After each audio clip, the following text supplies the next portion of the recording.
Have you ever canoed down a babbling brook? No, but I have cried at a Taco Bell. Oh, same thing. Listen up, campers. It's time to buckle up, pitch a tent, and take a hike. Because Camp Counselors is a variety show. So prepare for a good old-fashioned kumbaya, Weird news, hot gossip, and scary stories around the campfire. so spooky. Is this podcast even about camping? No, but it is camp. This is Camp Counselors. Hey, happy campers. Welcome back to Camp Shady Birch. It is week 83 here at camp, and we have visitors. We have so much construction happening in our building right now. People are shouting. People are knocking on doors. They're calling electrical companies. They're in the hallway. If you hear some chatter or some movement, we're just getting the camp ready for summer. So I'm actually going to talk about it later for one of my segments about my opinions about people working in my home. I'm hearing rumbling from the basement. Hopefully we don't have a gas leak. If this blows up, you will be the first to know. I didn't even think about that. That's so scary. I know they're working on the hot water heater, which he said there's no gas. Wait, our doorbell thing is going off. Is it? My alerts are off. That is crazy. I think, okay, we're good. Wait, are they ringing the doorbell or is it just there's the movement outside? I couldn't tell. It's probably movement. It's like, everybody leave us alone. We have a podcast to run, and this is more important than the safety of our gas unit. I would rather give you a better show and have a gas leak than vice versa. Okay? Maybe that's why we feel so creepy and silly this morning. Because it is, why was I eating a fajita bowl at 9 a.m.? Because you had to nourish your body before we perform for the campers. Okay, but we're here to perform. And oh my God, wait, great segue on my behalf. Kudos to me. Speaking of fajita bowl. Oh my God, that is such a good segue for today's starter. Thank oh my you. God. I just wanted to talk about this very briefly. It was like a Friday night, maybe Saturday. It was Friday night. Yeah, it was a Friday night, and we were feeling all right. And we were just, getting creepy on the town and getting out of the house. So we went to our favorite Mexican restaurant.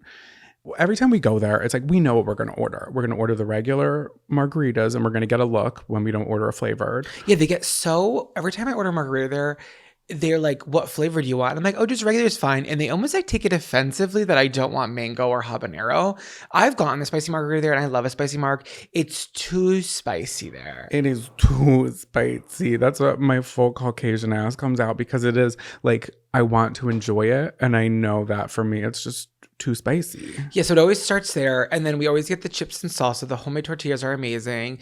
Like, it's great. And then a while ago, I would say like maybe 6 months ago, like you used to get the fajitas. I used to get something else too. I don't remember. You cannot get a fajita at a very tight New York restaurant because the plates don't get any smaller. True. The tables continue to shrink. And I'm like, I can't have my whole buffet in front of me as much as I want it. It just like causes more stress than not. Mm-hmm. I know it definitely does. And so like when I switched my menu item, I was like, let me just try a quesadilla one day.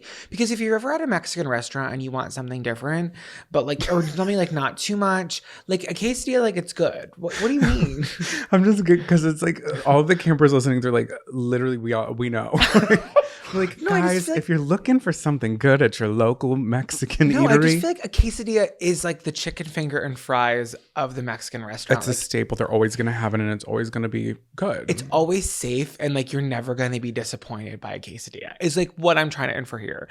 But they had like a bunch of different quesadillas at this place. And I ordered it like 6 months ago, and for the longest time I couldn't even pronounce it.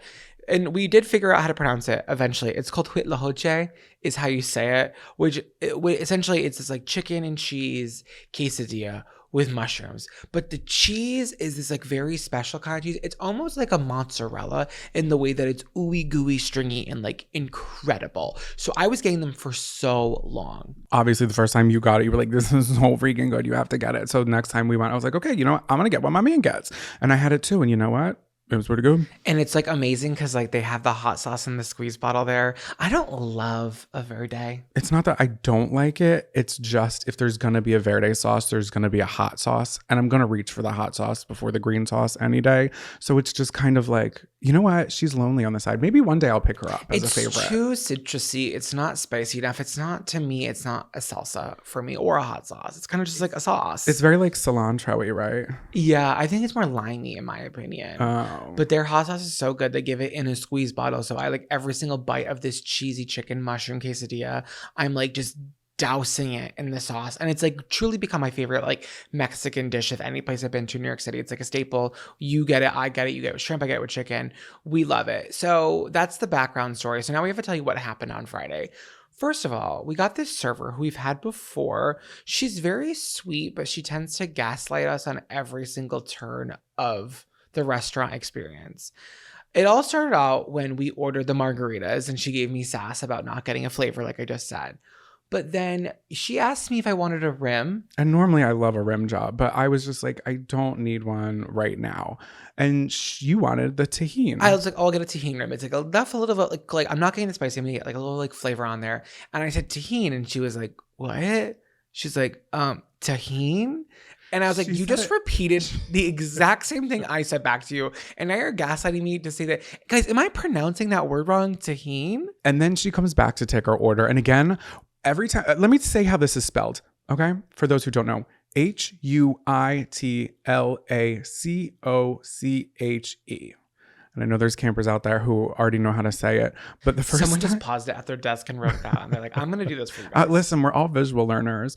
So for the first few times we were ordering it, I would just point to it on the menu. I'm like, I want that one. And there's nothing wrong with doing that because then you're going to get, like, when you point an order sometimes, like, you know you're going to get what you asked for. There's no way to mess it up at that point. Imagine if I said out loud, Huitlacoche, which is what I thought it was pronounced as. It does look like Huitlacoche. So then I go on YouTube and I go to howtopronounce.youtube.com or whatever the fuck that channel is called. Yeah, but sometimes those are wrong, I feel. But yes. Well, you have to go, you can go to the ones that are AI generated, and I don't believe in those. There's another channel that will play it. Someone will speak it out loud, and then another one will they'll play clips of people saying it multiple different times from different like sources. Yeah, me too. So that's how I learned how to pronounce it. I'm probably still not pronouncing it properly, but Huitlacoche. We need a camper that's Spanish speaking or someone that just like knows what we're talking about to like just confirm. Are we saying this word correctly? Huitlacoche?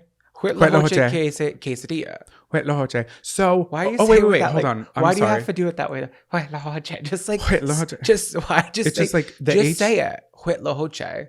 The HUI to me in my my spectacular vernacular, it just like rushes, like the air rushes out of me because I'm so excited to get. Can I hear it one more time? Huitlacoche. See, it's like that's so. Like confused her. Wait, hold on. Sorry, this is sporadically being told, but after we ordered our drinks, she took our menus from us, even though we were still going to continue to order. So we don't have our menus in front of us. So I don't have anything to point to. I'm on my own. I'm out here. I'm naked under my clothes. I'm vulnerable, and I know what I want because I ordered the same thing. You should have been fine because at this point we'd already mastered the word Huitlacoche. And the last time I was there, we had a different server, and I asked her how my pronunciation was, and she said that was great. She did. And she was a Spanish speaking woman.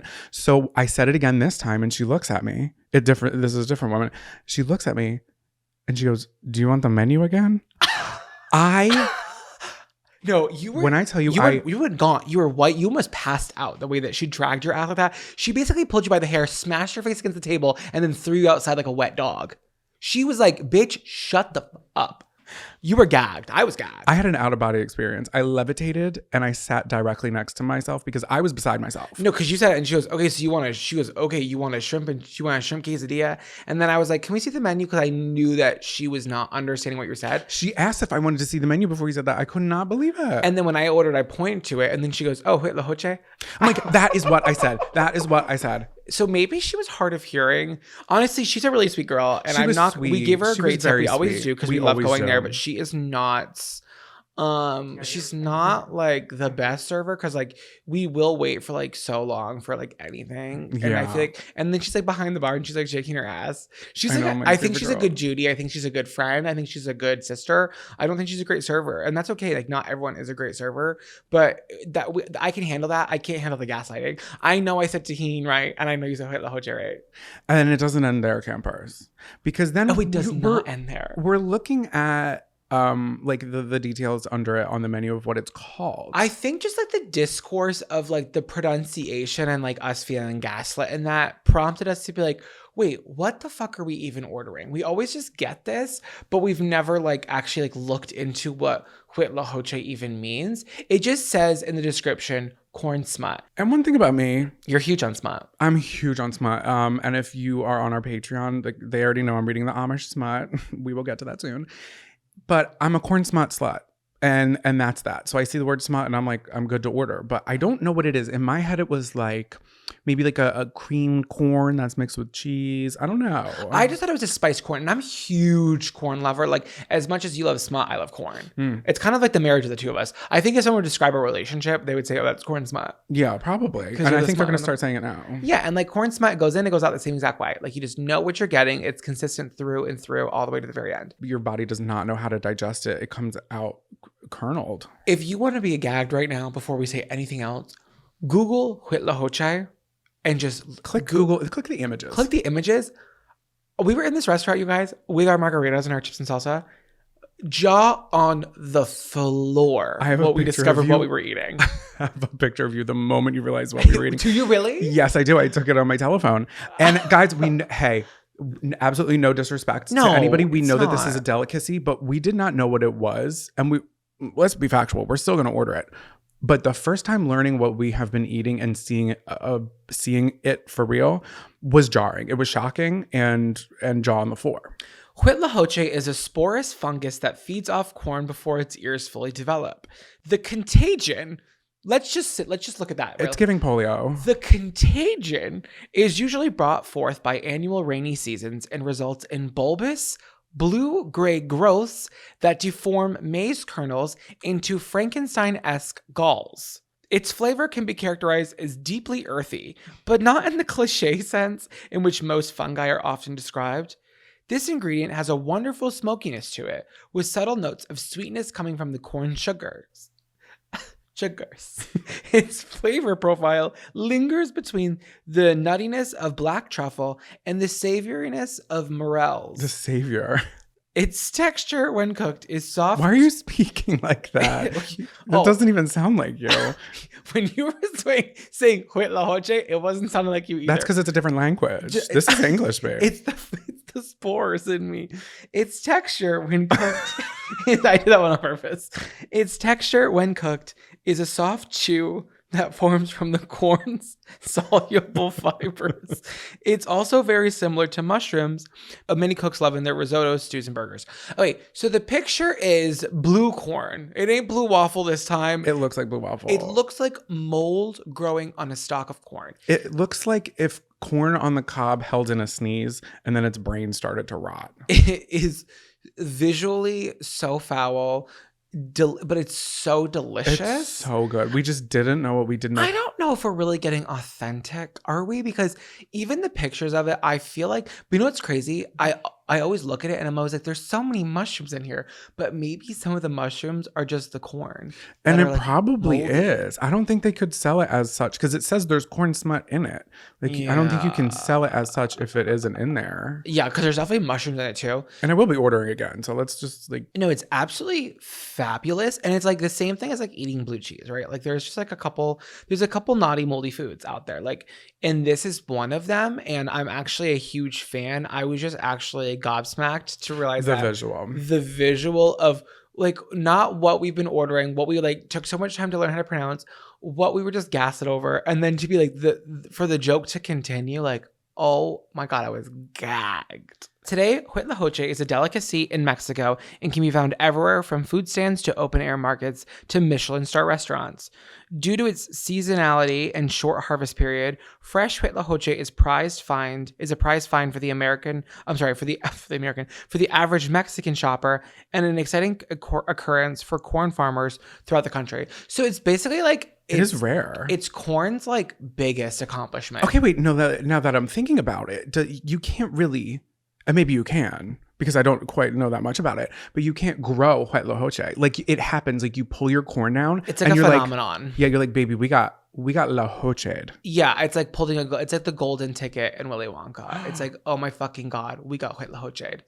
I think since it is so jarring to like Americans and let's just call it white people, like they've tried to rebrand it to Americans as Mexican truffle, kind of like, oh, it's like the truffle of Mexico, you know what I mean? It just, I don't know. I feel like it's a hard sell if you look at the blue corn. And that's why they just had to sneak it in for us. Yeah. Oh my God. Pocahontas, the Blue Corn Moon. Blue corn moon. Wait, Or that's blue ask corn is different than The this. grinning bobcat. Because there's blue corn tortilla. Why he grins. That Yeah, doesn't make because sense at all. no, that doesn't make sense at all. This is very different. Yeah. Okay, so It's like a mushroom. Yeah, if you're in Mexico, they're gagged for it. Americans are behind of the times per usual. I fully endorse this quesadilla, and it still stands as my favorite Mexican quesadilla ever. I love it so much. I will walk into that restaurant, be gaslit, be ashamed of my pronunciations, all in order just to get a little bite of this quesadilla. And it's actually a great value there. It's not super expensive. I think it's like $13. Maybe next time I'm gonna be like, can I come in the back and just like see the process? Because I don't want to put it down. It was shocking to me, but I'm a different person than I was back then, and now I'm more educated, and I've learned because I did the time. I think it's important to realize that we are not putting down Huitlacoche. I think we learned, and I'm teaching you guys something today. And I want you guys to get out there and start looking for the corn smut. Do you think it like falls off? Because it's like, in my head, it's like spongy. And like, well, if I was the farmer and I found it, first of all, I'm taking the day off. Okay. I'm calling everybody I know. I'll be like, you're not going to believe what just happened on my farm. No, you put it in your pocket and the other farmers are like, hey, where are you going? You're like, I gotta go. Nothing to see here. And they're like, stop that smut slut. Stop that smut slut. And you're just running through the cornfields from everybody who's trying to take that slutty smut. Yeah, it's actually it's got a really exciting origin and a really exciting like story to tell, because every year you never know who's going to be selected. It's like truly randomized. Yeah, and I wonder if it's the whole stalk or if it's just one little corn. Oh, you mean like if it infects the neighboring tribes? Yeah, infects, because it is a contagion. Yeah, contagion would allow me to think that it does. Yeah, we're really good at science here. We're also the camp botanists. So at camp this year, we are going to be trying to recreate Huitlacoche on our cornfield. So just get out there, campers, and figure it out. And don't let your server, wherever you are, gaslight you. You know what I mean? Like, you're doing your best and you're supporting local and you're supporting corn smut, and that's all you can do. So then the next morning, I wake up. We had a little bit of drink. We had some more drinks after that. Let's be honest. We were absolutely hammered Friday night. We were so violently hungover the next day. So I ordered Taco Bell. Yeah, because when in doubt, double down. Yeah. So, and honestly, it's probably not what my stomach needed. But if you guys didn't know, I'm a vegetarian. I have been a vegetarian pescatarian, but I do not eat like chicken. I don't eat meat. It has been almost 20 years. It's been 19 years. Do you want to party when you get the 20-year mark? It's going to be, I believe, no, not this summer, next July, I'll be 20 years. I have plenty of time to plan. Okay, so wait, it's 18 years so far. It's going to be 19. This summer, and then next year will be 20. Yeah, and we'll have a rack of ribs. You're like, and I'll break it then. I do my same order that I'm always getting, and I order on DoorDash. It's the vegetarian grilled cheese quesadilla. I used to always get the what? You said burrito. Because I used to, this is what burrito. You just said burrito. Who are we today? There was a gas leak. What are the? What we didn't say was the work that they're doing is the gas. No, we did say that, and that's why I don't think we said that. I can't even breathe right now. The hot water is off. I haven't bathed. Get to low ground. We need to get to lower ground, but Should the we lowest open a window. Babe, the low ground is where the gas is coming from. Yeah, but it's gonna keep going up. Okay, so back to my burrito. So I order my vegetarian grilled cheese burrito, and it comes, it's really late. They don't give me any hot sauces, but you know what? I'm not a Karen, and I'm whatever. You can't always expect the hot sauce. That's one thing. Like, when they don't give it to you, kind of like you pray and you cross your fingers, but you can't expect it. And it's so weird because they're either so on or so off at this location. You have a question? I just want to say, like, I feel like the hot sauces are truly, the hot sauces at Taco Bell are the Huitlacoches of Mexico. It's like you can always really hope for it, you can always really dream for it, but you can never expect it because it's truly a phenomenon when you receive both. But I have that Rio Grande hot sauce, which was one of my camper crushes, and I still order it to this day because it is my favorite hot sauce. It's okay. And that's what saved the day. That is what saved the day, because we had no hot sauces. Well, nothing was saved about that day. So guys, I take a bite into this burrito, and it tastes a little smokier than usual. And I look on the DoorDash app to make sure all of the things were on it. And I did a special note where it says in all caps, like, no meat, because, I just want to make sure. And they're usually right. I take another bite. You guys, there's ground beef in this burrito that I'm eating. I start to feel sick. I report it in the little thing and they say, we refunded $1. And I was like, bitch, no. And I didn't want to be a Karen, but I got on the phone. And of course, the person on the phone, it's not their fault. And she was like, what happened? And I told her, I was like, I've been a vegetarian for almost 19 years and I bit into this burrito. It's like, for as long as I've been a vegetarian, I haven't really had an issue where Did you swallow the meat?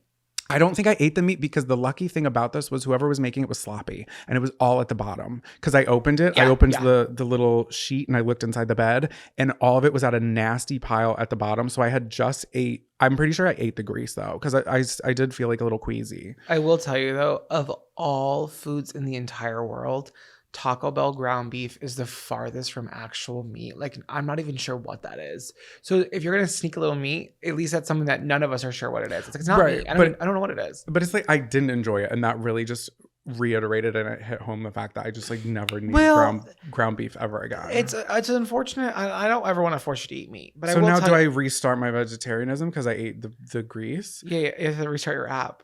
You just lost my 19-year streak. Yeah, so I'm restarting my app and that's that. This episode of Camp Counselors is sponsored by Factor. Let's face it, campers, sometimes cooking is such a chore. Between work, school, kids, and making boondoggle keychains, we don't always have time to be chefing it up at the mess hall.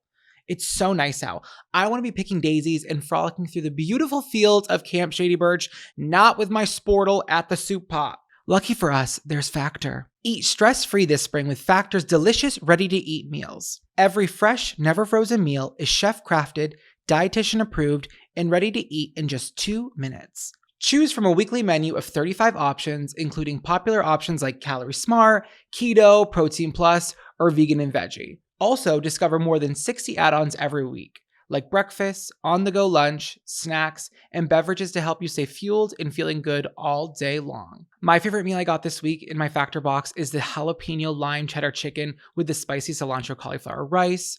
No, it's like so good. It's so cheesy. I love a cheesy chicken. Beyond it being so freaking delicious, it also helps me reach my protein goals with 43 grams of protein in my serving. Head to factormeals.com/camp50 and use code camp50 to get 50% off your first box plus 20% off your next box. That's code CAMP50 at factormeals.com/camp50 plus 20% off your next box while your subscription is active.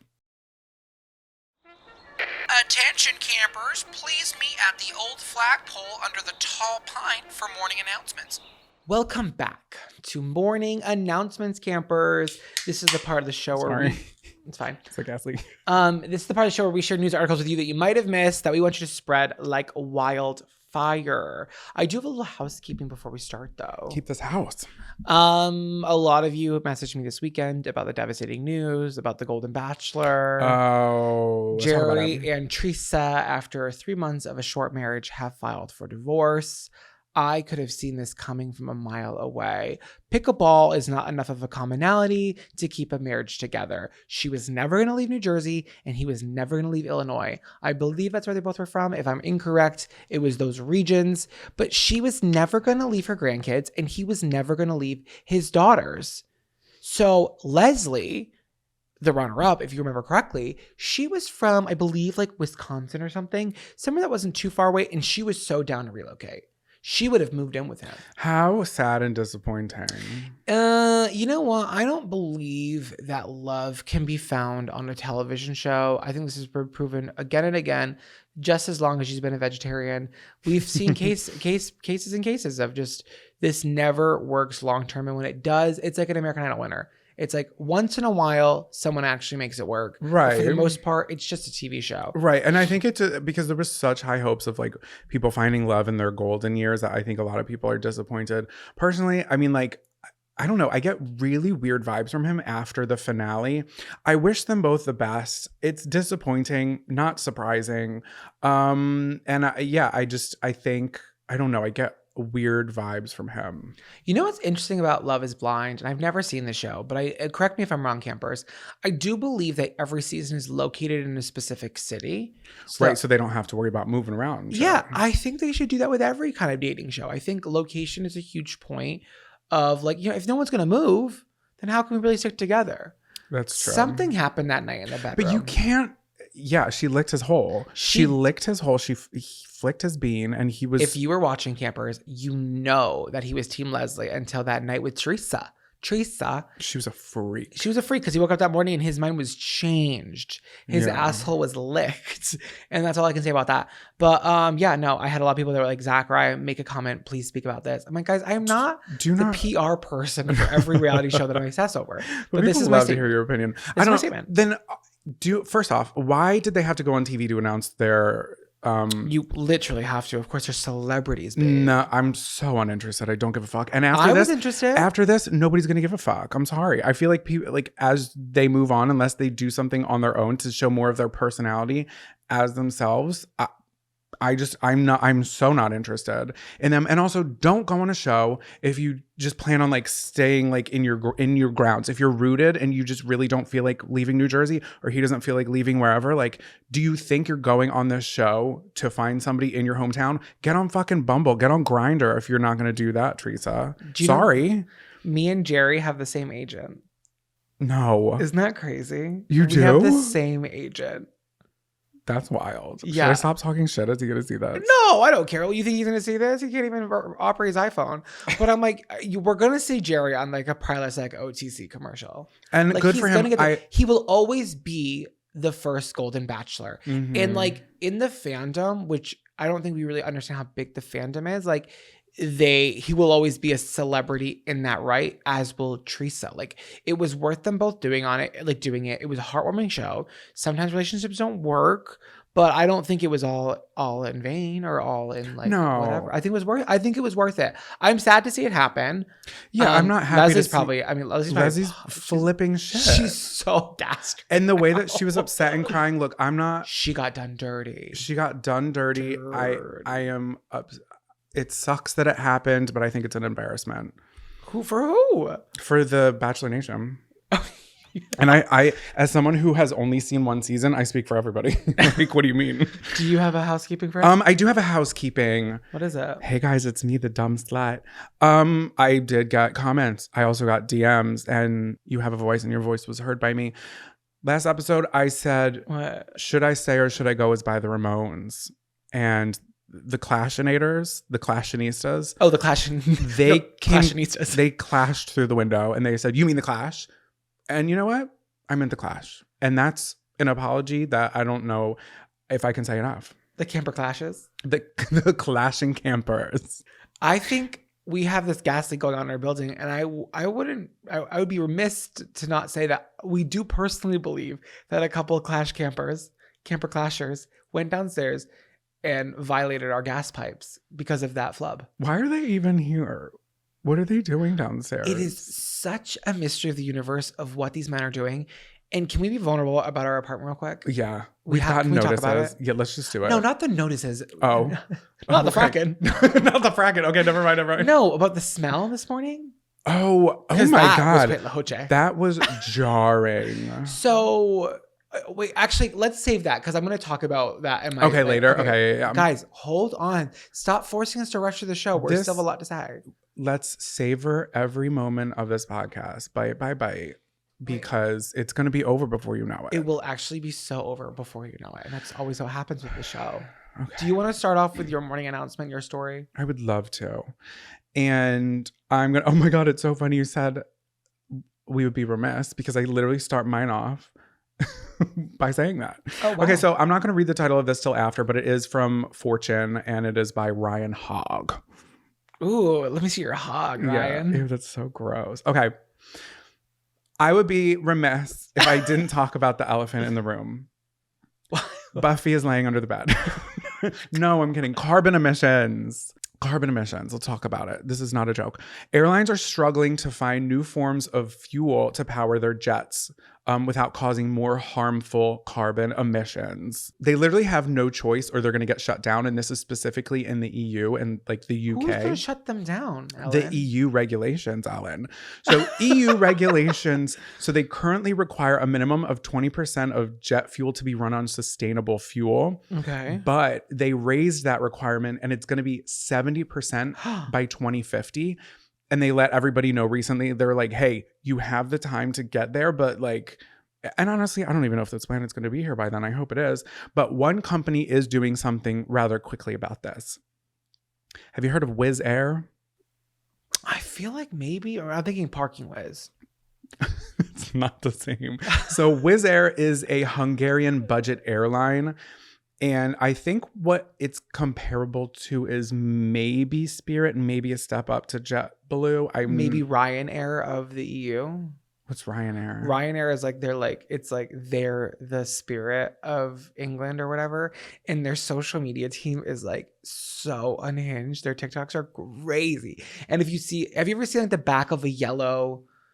Like, have you ever seen like a video of it? Like the back of the seats look like they're 3D printed, and there's no TVs, and the back of this, it's all yellow seats. Have you ever seen them? I don't think Ryanair. so. Oh, well, that's a budget air too. There's a bunch of budget airlines. There's nothing wrong with that, but like, just don't be upset when your plane gets canceled, but you paid $30 up for it. It's like, well, what'd you expect? Like, that's my opinion on that. Okay, so Wizz Air is a Hungarian budget airline and plans to run 10% of its flights with sustainable fuel by 2030. They're teaming up with a UK-based biofuel company called Firefly, who have figured out how to turn human feces into jet fuel. That's what else are we doing with it? Right. So the Amish are like, we're doing a lot with ours. So. like, oh my God, they really are. So they speaking to reporters on Thursday, Firefly CEO James Highgate described the biosolids used. That is so foul. That's literally what I'm referring to poop as for the rest of from here till forever.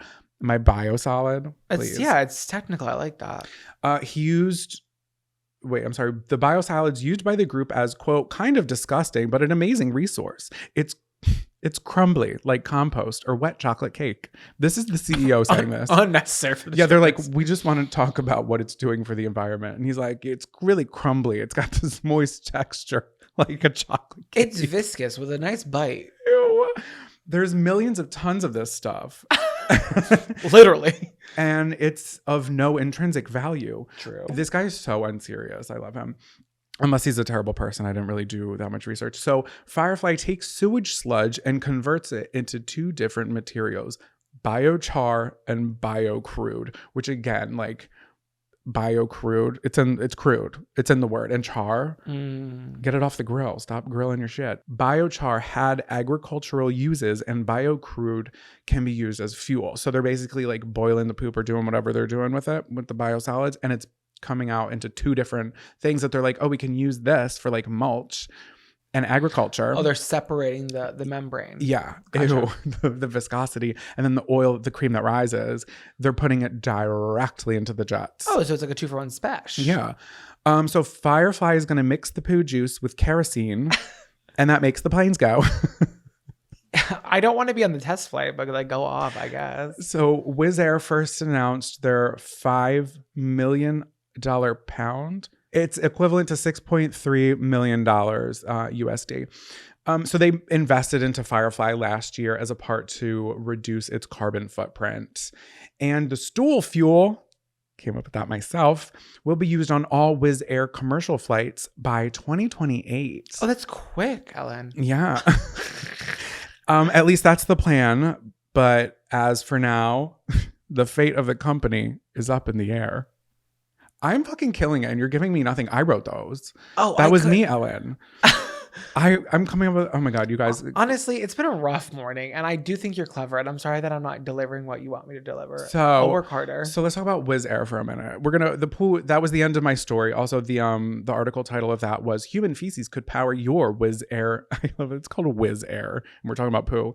Human feces could power your Wizz Air flight within 4 years as world's first commercial operation planned in the UK. So they did this campaign, which you may have heard of, and it was called Let's Get Lost. Did you see the hashtag Let's Get Lost with Wizz? No, but I love that title. That's nice. Win a trip of a lifetime to a mystery destination. I have seen this. Wizz Air will charter a flight to an unknown destination this March 2024. Yes. Adventure-seeking travelers will get a chance to win a coveted spot on this ultimate mystery getaway via Wizz Air's Instagram page. 35 lucky winners will be chosen for a 4-day, all-expenses-paid holiday to remember. So, I saw the video. So I saw this and I was like, oh my God, March 2024. when did this happen? And then I realized I had seen it before. So I found this girl. These people enter this competition. They all get selected for it. They get to the airport and this girl vlogs the whole thing. They get their passport on the or not the passport, the boarding ticket, and it says flight unknown. And even on the airport's like ticker where it says all the flights, it says flight unknown. It has all their information, but they're I'd just be like screaming. nobody knows. So they get onto this flight and they're followed by a camera crew. And I have no idea where any of this footage is going to be because it just recently happened as we record this. So they take this flight and nobody knows where they're going. They land the plane and they announce it after they land where they are. And they made it to Grand Rapids. Antalya, Turkey. Yes. Antalya, Turkey. That sounds like a relative of mine. So they get out of the plane, and I guess Turkey already knew, or they alerted the media because there's paparazzi taking pictures, and everybody was like gagged because they were excited to be there, but like being treated like celebrities coming off of a plane. Like everybody was gagging. Well, I'm about sure it. Antalya, Turkey was excited to be like the hosting city. It's a cool concept. Also, it was actually like beautifully done. They stayed at a gorgeous hotel. All the excursions that they had everybody stick together. They split up into twos depending on what they wanted to do for an excursion, but everybody was they weren't just like sent to a random location and like sent off. Do you know what I mean? Like they had like a guide with them with an itinerary, and they were all followed by a camera crew. So they were hiking in the mountains, jeep safari, zip lines. I want to know what the camera crew was doing, and I think it would be so fun and exciting. I would definitely do it. Would you? Yeah, I want to go to Turkey. If I ever needed hair transplant, like if my hair continues to start thinning, I will go to Turkey to get a hair transplant. They kill it out there. What's in that gravy? No, I just think like some people have like a really great specialty. A lot of people get their teeth done there too, but like those veneers are coming out a little too big every time. Let me ask you this. You have always wanted to get veneers. Not anymore. Yeah, that's what I was going to ask. I was so hip to veneers before anyone was talking about veneers, I feel. Like I wanted veneers back in like the 2010s. And then so many celebrities have gotten veneers over the past like 5 years. And it's I don't know. And it just looks crazy and bad. And it's like. But some of them don't. But some of them do. Right. Some of them don't. Some of them do. And in my head, I'm like, if the celebrities have access to getting the best of the best of what's out there, and that's the best of the best, I don't know if that's in my wheelhouse. Yeah, they just look a little too big, a little too white, and the gum line isn't really working out. I don't know. I'm gonna stick with my original teeth for now, but if one falls out, I'm not gonna like be toothless. Oh my god, like Joe Giudice doing a front flip in his foyer, smashing his face against the tile. That was horrifying. Hey, anyway, things happen when you get drunk. Things happen when you get drunk. Sometimes you eat wet lahoche. And that's my story. Thank you for sharing that. Thank you for coming on this poo-fueled journey with me. I just saw a meme that there's like a Twitter account that tracks celebrity jets. I'm sure most of you have heard about it. Kylie Jenner took a 11-minute jet ride the other day. To the drive-thru? No, she flew from her house, I believe, which is probably like near Calabasas or like Hidden Hills or whatever, to Malibu. And it was an 11-minute flight. They need to have the poo fuel.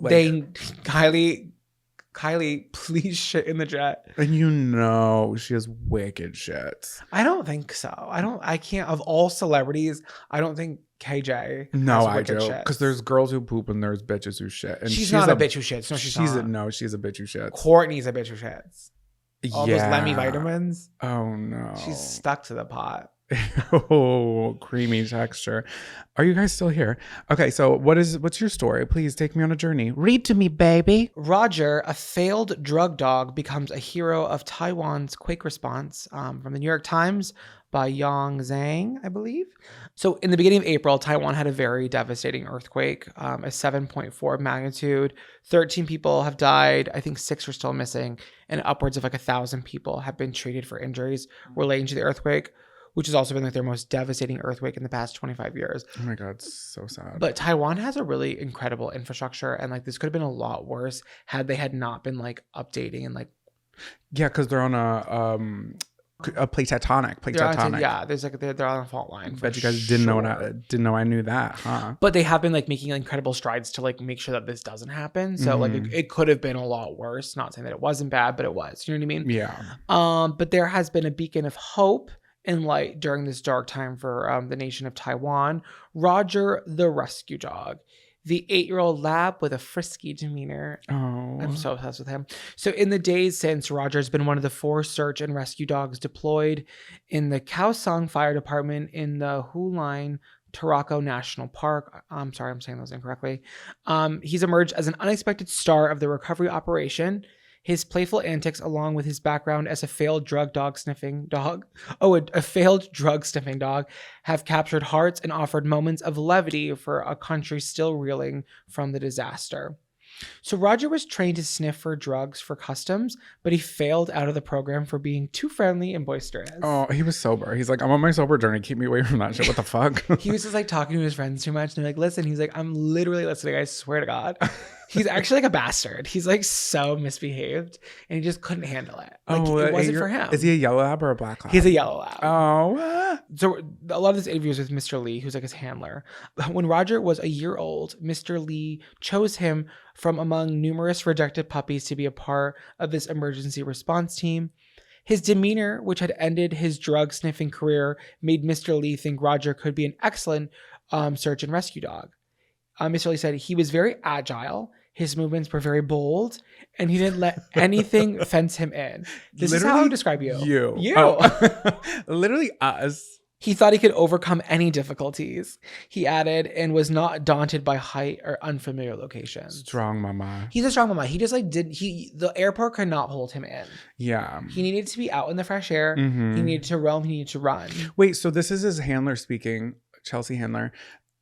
Who does he go home with, or does he stay at the airport? No, he's not at the airport anymore. Or wherever he goes, like does Probably he? Mr. Lee. Okay, because I know he's not a pet; he's like a working dog. I'm just now thinking like even the drug dogs at the airport, like where do they go? Well, usually they get retired to be police dogs. No, but I mean, I'm talking at the end of the day when they're clocked out with their little punch card. Their partner probably takes them. They probably don't. I think like Mr. Lee working them for 8 years, he's probably not gonna like let them like rot in a kennel. I'm sure Mr. Lee's gonna take Wait, them. but so it's his like 24-hour like that is his like dog at home too. Yeah, maybe. I'm not sure. Should we get Mr. Lee on the horn? No, it's just a question. If any campers know, I actually am curious about like where. Yeah, no, where do they go? Do they part ways? Because if a handler is like, I have to go home to my wife, and the dog's like, same. Like I have a doghouse down the street. Like Yeah, what's that I don't know about? if Roger's married, but we could ask. Okay. Anyway. Since his rise to stardom, Roger has been dubbed a little hero by the Taiwanese media and has appeared on talk shows to show off his skills.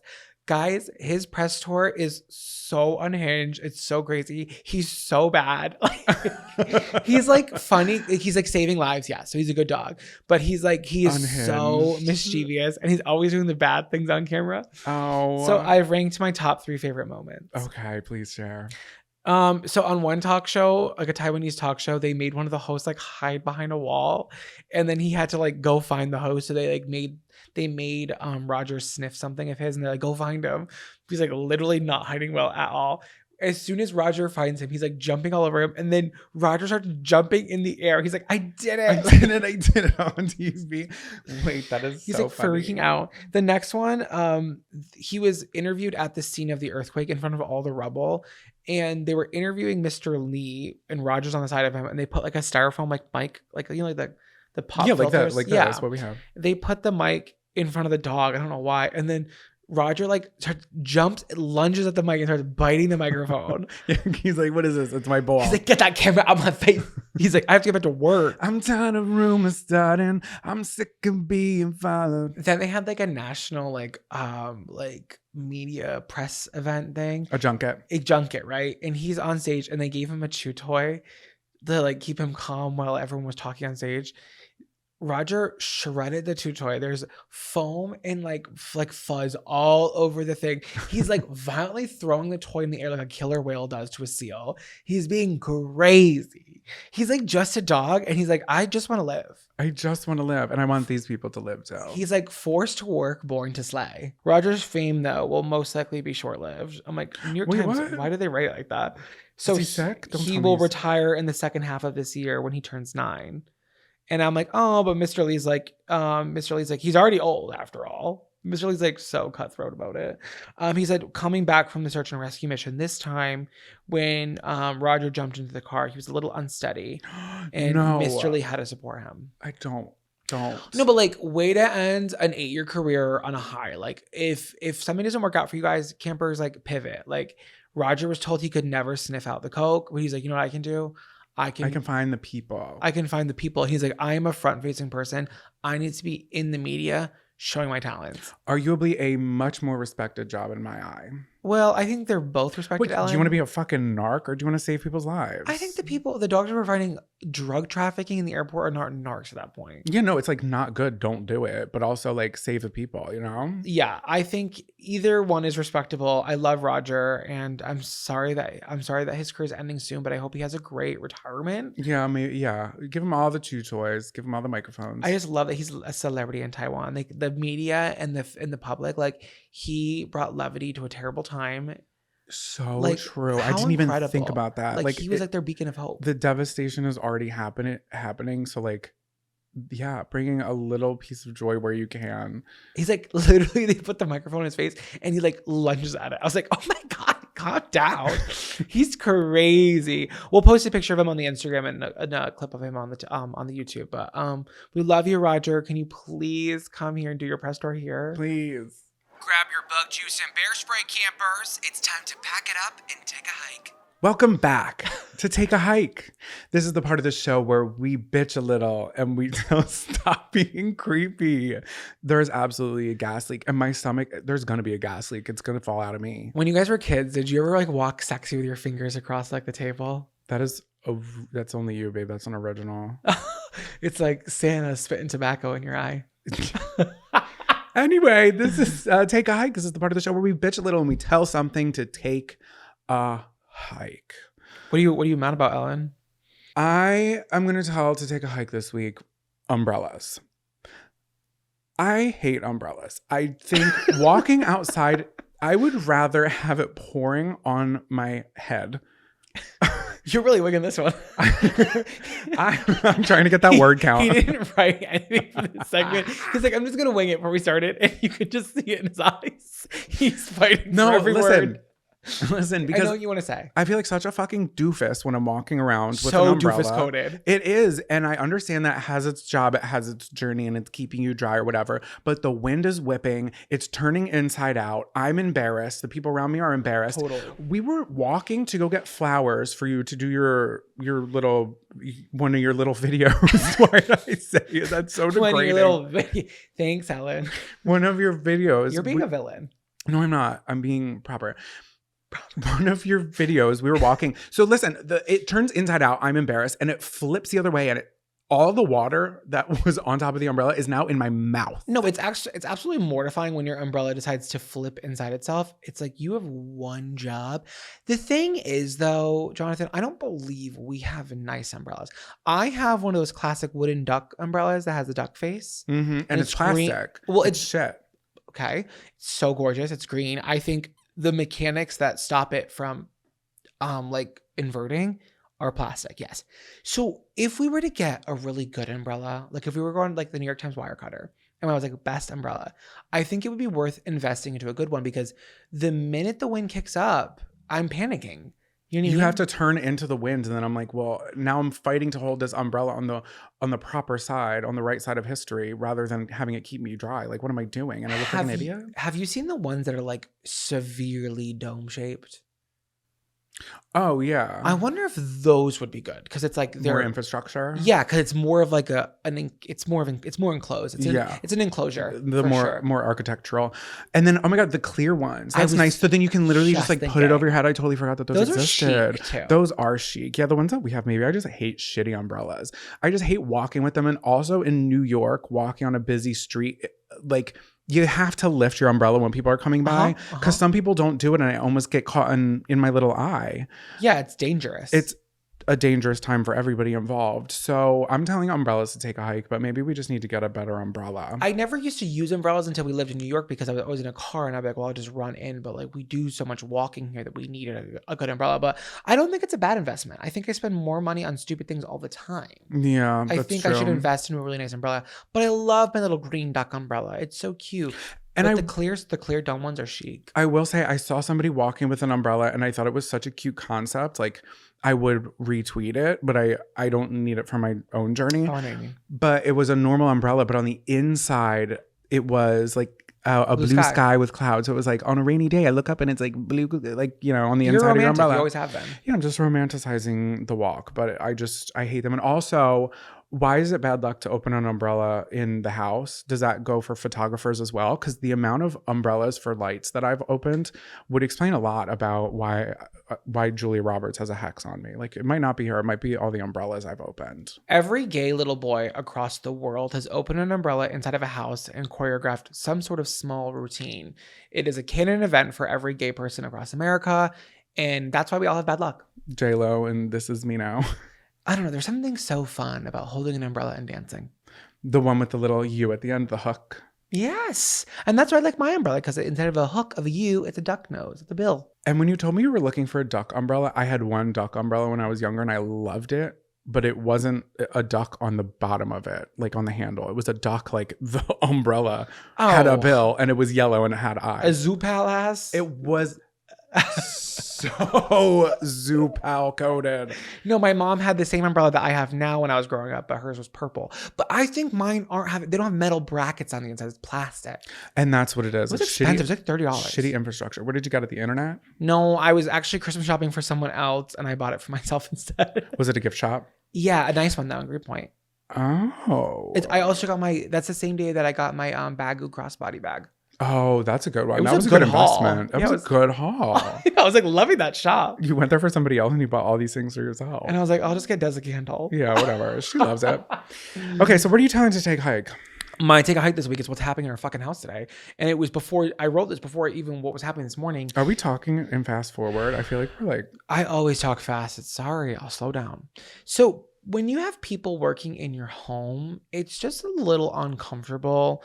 As you guys know, a couple weeks ago, we talked about on the podcast that we had a really bad bathroom leak, which led to people coming out almost every other day the past 3 weeks, either scouting, paint sampling, doing something. It's just nonstop. Also, the people who saw the photo on the carousel that I posted said it was visually a lot worse than we explained it. So as really? bad as we explained it, everybody said it was worse in the photo. Oh, that's nice. We've never been told that we've underexplained it. Everybody's always like, "You're so drama, it's not that bad." But like, no, the basement flooded and the ceiling was falling in. So like, it was a lot. So that got fixed. The backyard got fixed, and then now gasleak.com. Gasleak.com is happening below. That's where the domain is in the basement. The servers. So our property manager emailed the entire building being like, they're going to be there at 8:30 and there'll be no hot water between 8:30 and 4:30 as they work. So we're like, we had to wake up early to shower. So I got in the shower this morning at 7:45. It's too early for my shower.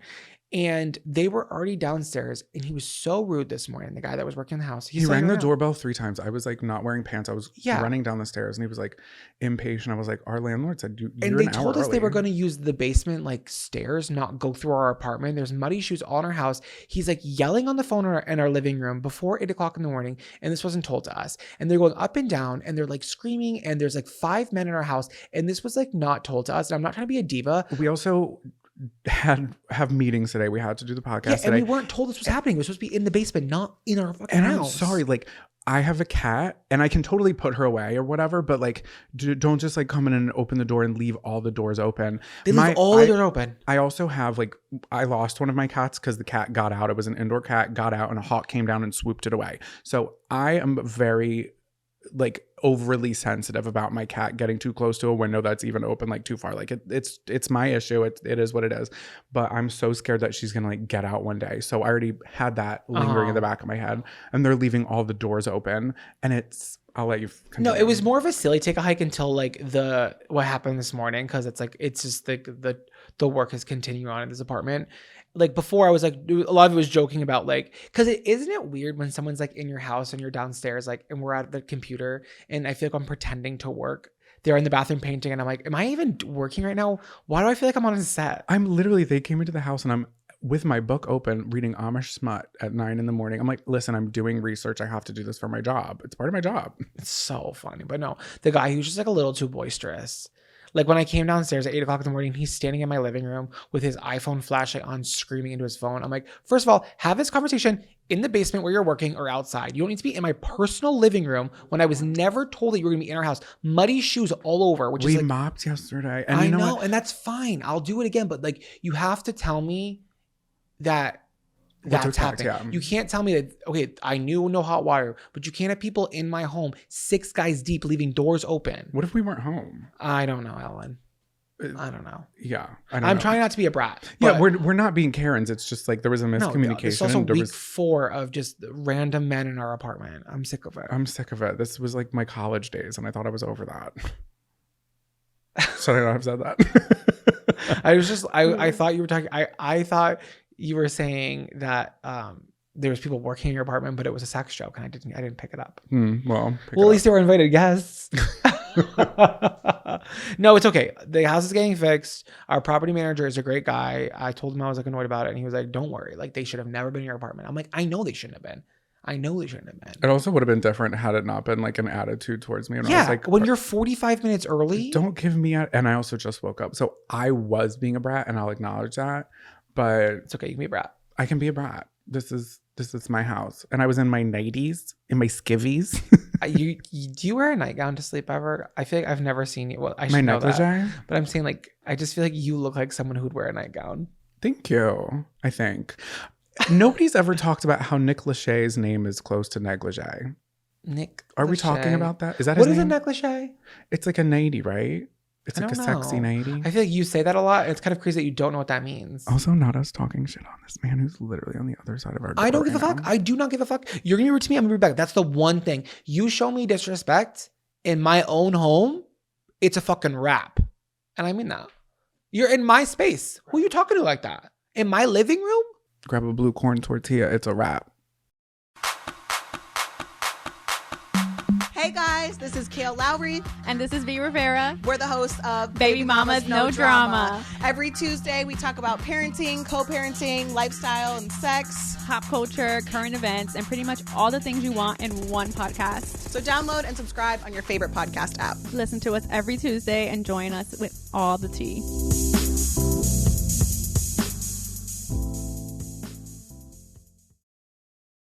Do you think the new counselor likes the top bunk or the bottom bunk? Over. Either way, I'm giving them my boondoggle keychain. Over. Welcome back to Camper Crush of the Week. I feel like this is the only segment where you and I kind of like ping pong back between who's introducing it. Because Take a Hike is always me, Morning Announcements is always you, and then Camp Songs is always you. And then this one, we're just kind of like, who wants it? It's 50-50. Should we go ask partnership? Ask the guy downstairs if he wants to intro it? He should have came up and introed it. Oh no, he loves being in our apartment. Let's ask him. He's like, yeah, I'll take my muddy shoes off. Okay, this is Camper Crush of the Week, where we talk about the things we're crushing on. Like, what are we thinking about before we fall asleep? Oh, What are that's we- a good way. I like that. You've never said that before. That was clever. Thank you, and that's why we're taking turns on this. So, my Camper Crush of the Week are magicians. Magicians everywhere, near, far, wherever you are. Is it magic in general or just magician specific? Both. It's magic. It's magicians. I don't know anybody who doesn't like magic. Do you? Well, no, I love magic, but a sourpuss wouldn't. If I met somebody who didn't like magic, I would not be friends with them. We're not asking enough people when we first meet them, hey, what are your opinions on magic? I wanted to be a magician so bad when I was younger. I took magic classes. I still have, it's downstairs, that pink deck of cards. So we had to, I was like maybe in 3rd grade, maybe 4th grade. And our first assignment was to bring in a deck of bicycle cards, and they had to be air cushioned. It has like that waffle print on it. Mm-hmm. So that's what magicians use. They can't use any deck, but they have to use the bicycle air cushioned one. And same with poker, because they have they're easy to slide. So with the sleight of hand, of course, that's like what makes it happen, is like making them, smooth with the shufflage. So I had a hot pink one, and I was the only one in the class, and I wrote my name on it, and I was like, nobody's going to steal my deck of cards. And I was not great at it, but I just loved the antics of it all. I can do one magic trick with cards, but it takes so fucking long. I've done it for you before. It's cool. But it is so crazy and specific that it's like, it is nuts. I'm going to say I am a magician when it comes to that. It does go on for too long. You're like, what is this? And you are gagged. You It just are takes a minute gagged to by get the there. end. It is cool. That's cool. You should do it for Patreon. I should. That's fine. How am I gonna? But that would be kind of hard. We'll workshop it because maybe we will show the patrons. Well, I can show it from my point of view, and I'll pull all the cards. Okay, and then they're just gonna have to believe that I'm like that we're not pulling anything, which is kind of I guess how it is with all magicians. Yeah, of course. David Blaine, Chris Angel, Shin Lim, the yoga guy who won. He won America's Got Talent, and he's like so incredible, so talented. The TV show. Oh my god, I was fucking obsessed with this. Breaking the Magician's Code, Magic's biggest secrets finally revealed. Are you kidding me? You ever watch it? I don't like when people tell me the tricks. And then here's the thing too. I get it. Okay. But this guy blowing up everybody's spot on TV was so crazy. So to me, it's a little sad. If you guys don't know what it was a TV show originally back in like the 90s, but they revamped a couple of the later episodes in the 2000s, and it was like the masked magician, and he wouldn't speak and he would do the magic trick, and then he would show you behind the scenes of the illusions and how it worked. And he was masked the entire time, and then just like The Hills, the grand reveal, the very last episode, the finale, it's been on for years, it's been on for seasons, crosses his arms and he takes his mask off and he reveals his identity. Heidi Klum. It's been Heidi Klum this whole time. Hiding Klum. Oh my God. That's clever. Is it? Yeah, because a mask. She's hiding Klum. Don't be dumb. That was funny. So his name is Val Valentino. Oh, I love that. And he later did like a Reddit Ask Me Anything where, sometimes Reddit will have celebrities come on and people can just ask him. So somebody asked like why he did the show, because it felt more like an expose to expose everything. And he said that the main reason I did the program was to get magicians talking about the future of the magical arts. As the internet was about to change everything. He said magicians had become complacent and were not prepared for any changes that were to come in society. Oh, I can see then. That's justifiable, I guess. But like, I don't love a whistleblower. So the program seems to be the place to shake things up and get magicians talking. Sure, I took some flack, but it was all for a good cause to get magicians talking. He basically said that the main reason he wanted to do it was for younger people to also see what it was like to be able to do a trick and to inspire people who were like, hey, I want to do it, because it's more of like the showmanship of all these things. You know what I mean? Yeah. You watched, what was that movie? In The Prestige, they say the entire time to never reveal a secret because that's all people want. But once it's revealed, you can't take it back. Your entire power. And I totally that's get why it. I don't approve of him doing that. I don't. So I was enthralled, maybe because I was a magician and I saw the peek behind the curtain, because I learn. Yeah, I knew. You were in training. I'm in training, and I currently am in training. Should I go back to magic school? I thought about going to clown school. I'm not even kidding. Oh my God, babe. Go for the fun of it. Look up in New York, classes near me, Magic 101. That is so funny. Do it. There's got to be a class in the city. Wait, not me becoming like a clown, a magician, a volleyball player. What was the other thing? Oh, a bodyguard. What can't I do? Have I started any of them? No way. Anyway, then this kind of like what you're saying, it was the code of conduct. Nobody ever talked about it. If you do, you're going to get shunned like the Amish who leave after baptized. But then it kind of got weird because people were like, I'm going to sue you because you exposed my career. I get it. That's why I think he shouldn't have done that. And who is he to be the whistleblower? Be like, oh, I'm going to do that. I have to. It's like, no, you don't, baby. And he didn't. No, you don't. And he didn't. And I feel like maybe he could have sent out a mass email. Held his cards a little closer to his chest. You better not. You better work. That was clever. So there's this. Who sued him? This guy. His name is Andrew Cole, and he sued him because Andre Cole. And according to Andre, he licensed one of the magic tricks that had been revealed on the show, which he did, and estimated that his financial damages as a result of the special were more to $500,000 at the time, which is equivalent to $914,503 in 2024. Oh, inflation. However, he lost in court because, again, the judge was like, I've never faced anything like this before. What the fuck? Because y'all have kept your secrets. However, because illusionists are not among the illusions are not among the intellectual properties covered by copyright law. What year was this? when it came out, Yeah. like 2003, 2004. I wonder if this inspired The Prestige. I believe The Prestige was 2006. Maybe. I don't know. Harry Houdini had been out by then. You're right. I just think like I do not condone him releasing the secrets. I think the magic is in the secret. And I can still watch, I don't know, but I feel like maybe come up with something like that Penn and Teller show where you have to literally come up with your own trick and you perform it in front of Penn and Teller, and then they will be like, I know how you did that trick, or you stumped them and they don't know how you did the trick. And like, that's how you move on, is by stumping them. So it's Has anyone seen The Prestige here?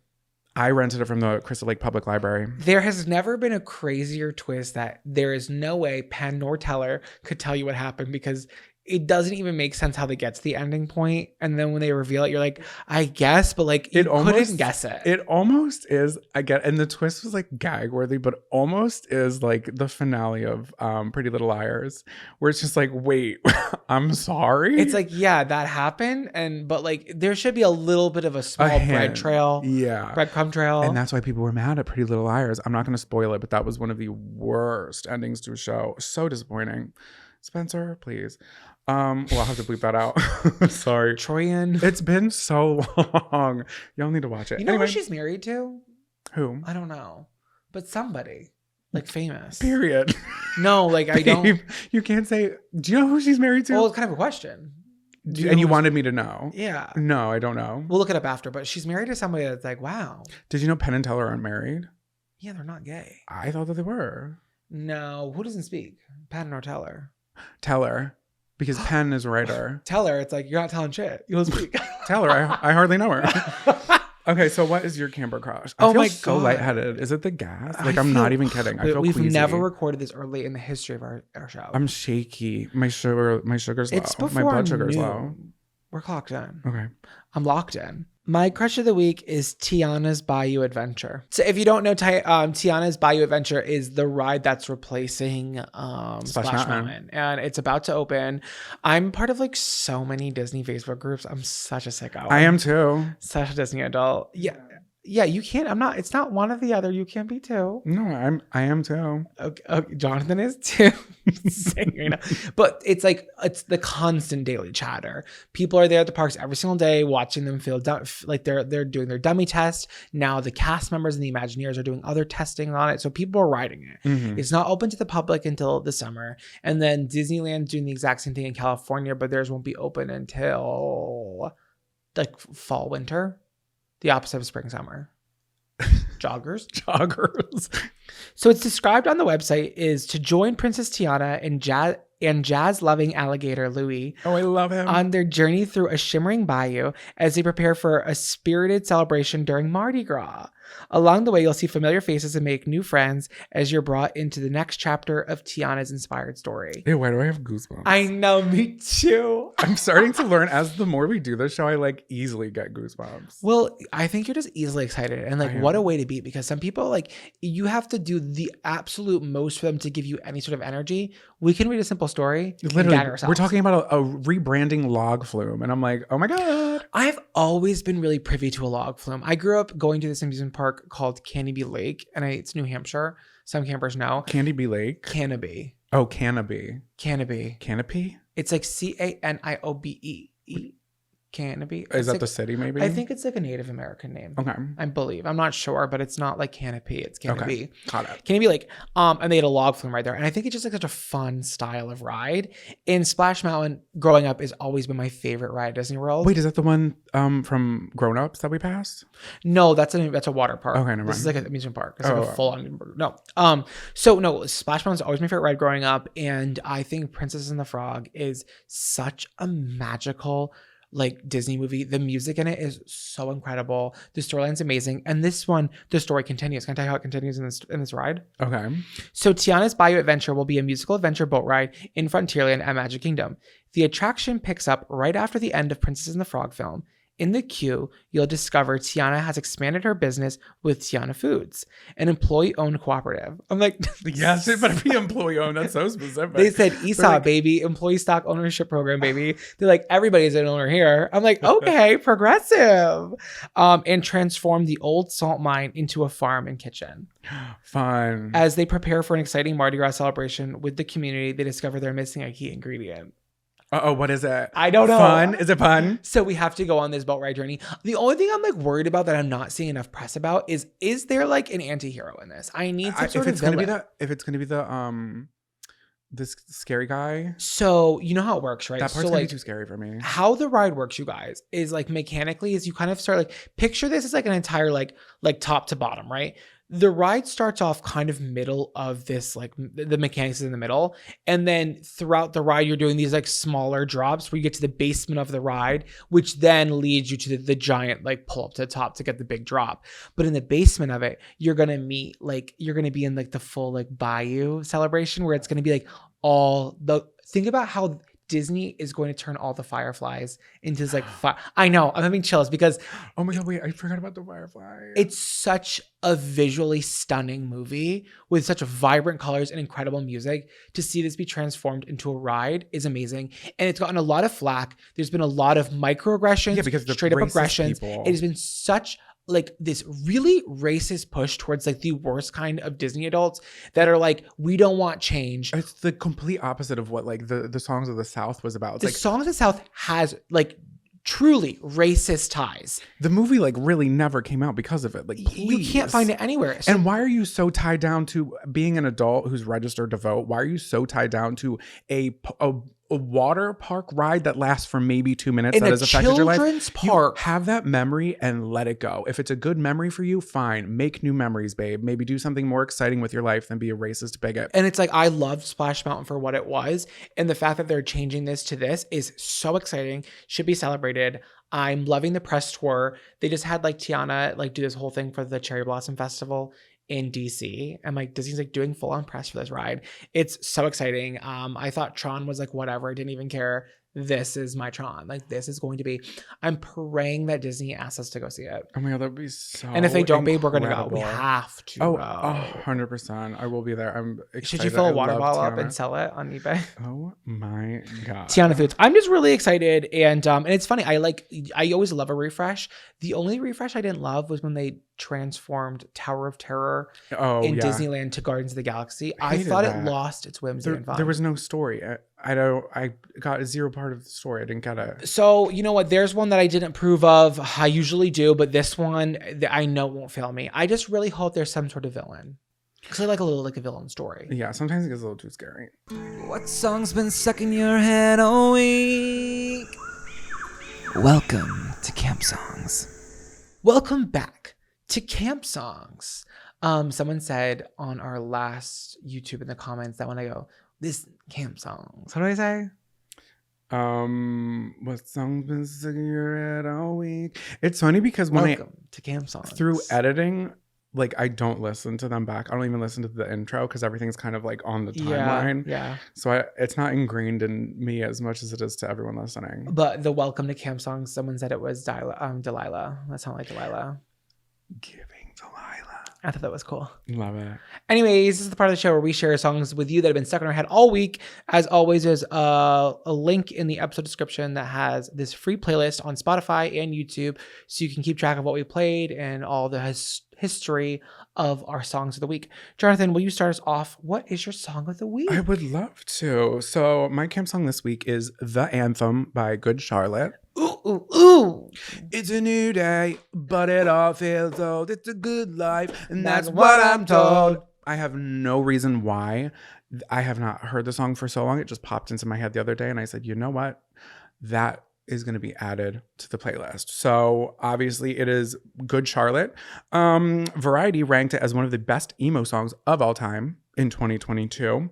So we were also just talking about the Madden brothers, weren't we? Yeah, we were, because one of them is married to my favorites, Cameron Diaz. Joel Madden and Benji Madden. I knew they were brothers, did not know they were identical twins. Oh, I thought they were brothers. They don't look alike, do they?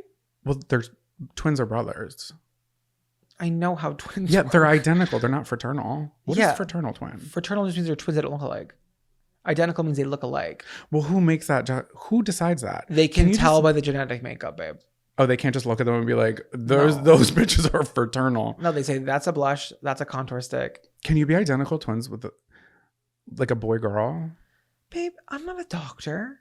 Can somebody chime in the chat, please? I've got questions and I need answers. Okay, so like you said, Nicole Richie and Cameron Diaz, I often forget. Oh my God. Sister-in-laws. That's a double date I would fucking flip out to be on. All my favorite women at the table. No, not all my favorite, but like I love both those women. Yeah. So the brothers ended up managing Jessie J and Poppy. Really?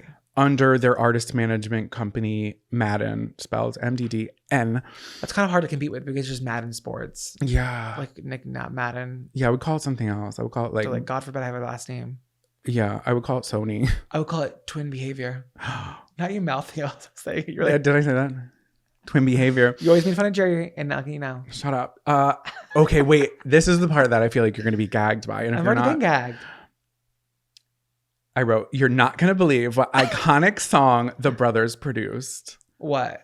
Do you want me to? I want to give you a hint. Lindsay Lohan. Close.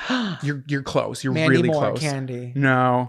Damn it. No. Think. Let's talk about the artist first. Think maybe Disney. Freaky Friday. No. Totally. Just tell me. Babe. Okay. The song that they produced, Herbie Fully Loaded. "Wake Up" by Hilary Duff. Wake up on a Friday. That Would you song- believe that them in Good Charlotte at that time were like, "Hey, we're gonna have this bop by Hilary Duff. Why are we not talking about it?" I don't love that song like you do, but I remember when the music video premiered, I was sat. I remember watching the commercials and they were like, "Watch the world premiere of Wake Up by Hilary Duff That's this night." And I was like, okay, I'm going to watch Cowbells and then I'm going to watch the premiere of Hannah Montana and then I'm going to sit and I'm going to watch Wake Up. we talked about this weekend. You love that style of music. You love a 2000s Disney's pop stars, sugar bubblegum pop. Like that is your style of music. I got a cavity. What can I say? You got a cavity? Yeah, for the bubblegum pop. Okay, I love that. So what's your song? Oh, I thought you were gonna keep going. No, that's it. You weren't gagged by it. So I'm like, why should I waste my energy? Because you don't. Do you do the show for me or do you do the show for them? I'm running out of gas. The campers. I'm sorry that Jonathan's running out of gas, but I'm running on poop fuel. Wait. We are so like gifted. No, we're magical. We're even Yeah. magicians. We're two magicians on this podcast. My song is Kyoto by Phoebe Bridgers. Yes. Day off in Kyoto, got bored at the temple, looked around at the 7-Eleven. I fucked the tone up on that. The band took the speed train, went to the arcade. I wanted to go, but I didn't. I listened to this song on Friday. On Saturday, a total of 9 times on the way to my haircut. I believe 9 times in a row. I feel like the tonality and the music of this song is what I would want to narrate my life. The actual words of the song are kind of sad and depressing. We'll talk about that in a minute. But like, I just love Phoebe Bridgers. I think she's a massive talent in the industry right now. The song came out in 2020, and there's this really great TikTok trend that inspired me to pick this. People are visiting Kyoto in Japan, and they're just recreating the lyrics of this song with their dads. It's like exclusively for dads, sometimes a mom, but it's like always an older Like a parent, person. yeah. A parent. It's always a parent doing it. Mhm. And it's just like so funny. And Kyoto is so beautiful. And I just like, I'm obsessed with this trend. Every time it comes on, I watch the entire thing and I like gag every single time. I love it. So like, I was like, oh, like, let me like look up this song and talk about it in the show. I think it's a great song. It's funny though, but the music video is so low quality because she was supposed to film it while on tour there, but it was March of 2020. I don't know what COVID. happened. So she recorded it in front of this like really shitty green screen. And it's like supposed to be kind of funny, but it's the like aesthetic. the aesthetic definitely, is very she like can get away with it for sure. 1999, like just Camcorder. learned how to use a green screen. Yeah. She's like literally like using her laser eyes to kill Godzilla at one point. But Bridgers wrote the song about her complicated, evolving relationship with her father. Her parents got divorced when she was 20, leaving Bridgers angry. Who wrote that? Not me. Her dad has a drug problem, and like you can really see that like in the lyrics of the song. I like the part where she's like, "I'm gonna kill you if you don't beat me to it," and I'm like, that's really dark and like really fun the way she says it. But it's like she just like is upset with her dad clearly, and just kind of processing his addiction. The song, if you're not like paying attention to the words, doesn't sound like it'd be about that. I know a lot of songs are like that, and then I go back and I'm really reflecting on the lyrics, like, oh, this is like dark. Yeah, it's definitely a dark song that's masked by a very happy production. She's just such a talented writer, and it's a beautiful song, and it's a fun song from a very surface level. Definitely worth the listen. A windows down on loud kind of song. But the entire day I was like on the subway looking at my reflection through the glass, and I'm like, wait, I'm so New York right now. I can see it, and you're like licking her lips. And I needed someone to like throw something at me. I needed to be taken down a notch because I was feeling a little too good about myself. I just got a haircut. I was like, oh baby, I was eating a macaroon. Oh, a gay after a haircut. Oh, we're indestructible, unstoppable. Then some would say insufferable. You know who took us down that night? The waitress, La Hoche. Yeah, we got knocked down a couple pegs. She did. She pegged us. That's all I got this week. Wow, fantastic. Great episode. Yeah, weird morning, great episode. But isn't that how every day starts? Yeah, I'm feeling like crazy. I'm feeling loosey-goosey. Well, it's only 11:55. We have an entire day to do now. Well, I have to edit this. Well, that sucks. Thank you guys so much for listening. If you don't mind, leave us a 5-star review and a rating. It helps us out a lot, and we greatly appreciate those who have. You can listen to our playlist of the camp songs linked below. Totally free. You're so welcome for that. If you want us to read any of your stories on Trail Mix, which comes out every Monday, you can write us in at campcounselorspod@gmail.com or campcounselorspodcast.com. We'll see you next week. We'll see you the week after. We'll see you forever. And with that being said, lights out, campers.